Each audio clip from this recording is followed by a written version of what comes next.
नमस्कार दर्शकों, जैसा कि पिछली वीडियो में आपने जाना कि माता दुर्गा ने अपने तीनों पुत्रों का विवाह करके उनको भिन्न भिन्न लोक देकर उनमें निवास करने की आज्ञा देकर भेज दिया, जिनसे एक ब्रह्मांड में सर्व प्राणी उत्पन्न हुए हैं। इसके पश्चात से ही जन्म मरण तथा अन्य कष्टों का चक्र प्राणियों पर प्रारंभ है। इस काल ब्रह्म के लोक में कोई जीव सुखी नहीं है, हाहाकार मची है। निर्धन कहता है धनवासी सुखी, धनवान कह राजा को सुख भारी, राजा कहे इंद्र सुखी, इंद्र कहे सुखी है त्रिपुरारी।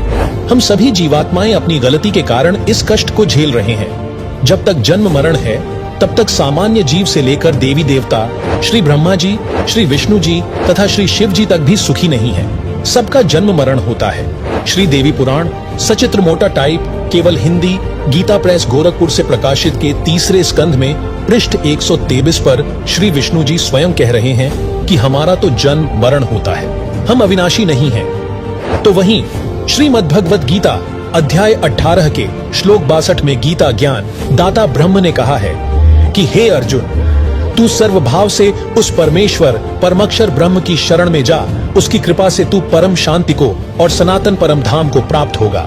वहीं हमारे पवित्र ग्रंथों में परब्रह्म अर्थात अक्षर पुरुष का भी जिक्र किया गया है, जो ब्रह्म से अधिक शक्तिशाली दूसरा भगवान है। तो चलिए सृष्टि रचना के इस दूसरे पार्ट में हम सृष्टि रचना से जुड़े कुछ अन्य प्रश्नों के जवाब जानते हैं, जिनके विषय में आध्यात्मिक ज्ञान से जुड़ा प्रत्येक व्यक्ति जानना चाहता है। सवाल नंबर 1, परब्रह्म कौन है? उसके लोकों की रचना कैसे हुई? किस प्रकार से अक्षर पुरुष के 7 शंख ब्रह्मांड अस्तित्व में आए? क्या वहां भी काल लोक की तरह ही सृष्टि है?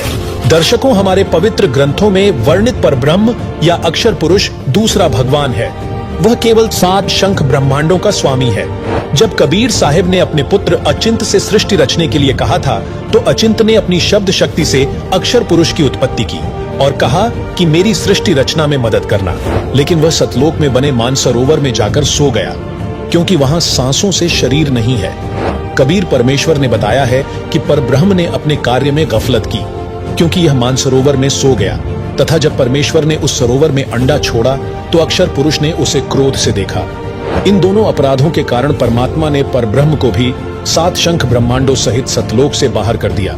इसके अलावा अक्षर पुरुष अपने साथी ब्रह्म की विदाई में व्याकुल होकर परमपिता कबीर परमेश्वर की याद भूलकर उसी को याद करने लगा, तथा सोचा कि क्षर पुरुष अर्थात ब्रह्म तो बहुत आनंद मना रहा होगा, वह स्वतंत्र राज्य करेगा।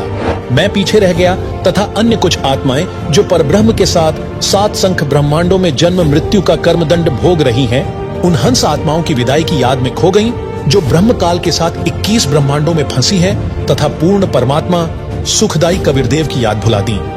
परमेश्वर कबीरदेव के बार बार समझाने पर भी उनकी आस्था कम नहीं हुई। वहीं परब्रह्म ने सोचा कि मैं भी अलग स्थान प्राप्त करूं तो अच्छा रहे। यह सोचकर राज्य प्राप्ति की इच्छा से परब्रह्म सारनाम का जाप प्रारंभ कर दिया। इसी प्रकार अन्य आत्माएं जो परब्रह्म के 7 शंख ब्रह्मांडों में फंसी हैं, ने सोचा कि वे जो ब्रह्म के साथ आत्माएं गई हैं, वे तो वहां मौज मस्ती मनाएंगे, हम पीछे रह गए। पर ब्रह्म के मन में यह धारणा बनी कि क्षर पुरुष अलग होकर बहुत सुखी होगा। यह विचार कर परब्रह्म ने अंतरात्मा से भिन्न स्थान प्राप्ति की ठान ली।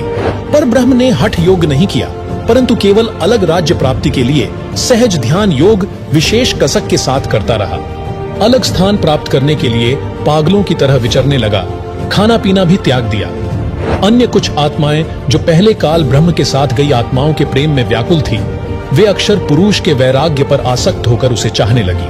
पूर्ण प्रभु के पूछने पर परब्रह्म ने अलग स्थान मांगा तथा कुछ हंसात्माओं के लिए भी याचना की। तब कबीरदेव ने कहा कि जो आत्मा आपके साथ स्वेच्छा से जाना चाहे, उन्हें भेज देता हूँ। पूर्ण प्रभु ने पूछा कि कौन हंस आत्मा परब्रह्म के साथ जाना चाहता है, सहमति व्यक्त करे। बहुत समय उपरांत एक हंस ने स्वीकृति दी। फिर देखा देखी उन सर्व आत्माओं ने भी सहमति व्यक्त कर दी।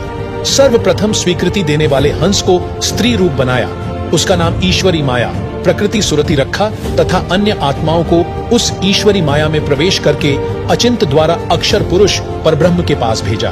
कई युगों तक दोनों 7 शंख ब्रह्मांडों में रहे, परंतु परब्रह्म ने दुर्व्यवहार नहीं किया।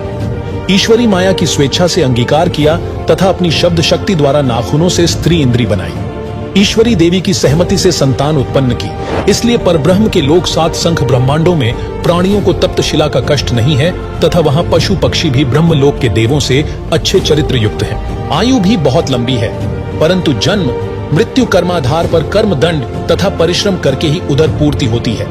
स्वर्ग तथा नरक भी ऐसे ही बने हैं। परमात्मा ने परब्रह्म को 7 संख ब्रह्मांड उसके इच्छा रूपी भक्ति ध्यान अर्थात सहज समाधि विधि से कि उसकी कमाई के प्रतिफल में प्रदान किए तथा सतलोक से भिन्न स्थान पर गोलाकार परिधि में बंद करके 7 संख ब्रह्मांडों सहित अक्षर ब्रह्म व ईश्वरी माया को निष्कासित कर दिया।